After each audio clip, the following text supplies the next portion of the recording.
خیلی nağılmaz yine.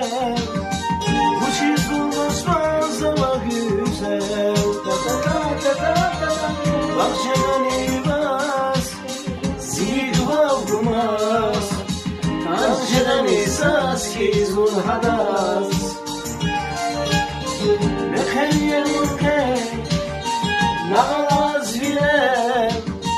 Bu çizgi basmaz ama güzel.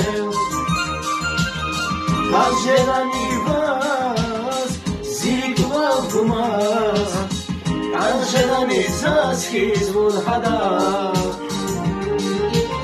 Bu sebebi yaşananlar çok kanarsa sabahda uç kaydı yazıkuna çarada zeyşan sabah güzel. Bu sebebi yaşananlar çok kanarsa sabahda uç kaydı yazıkuna çarada zeyşan sabah güzel.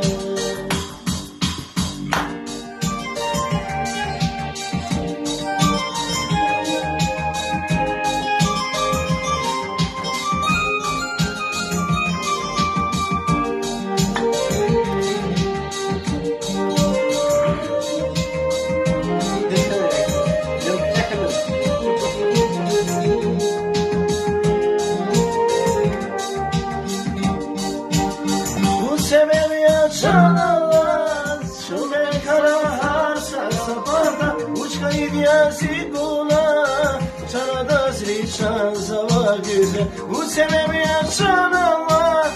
Şu kararsa sabahda uç kayıp yazıkuna çarada zeyşan sabah güzel.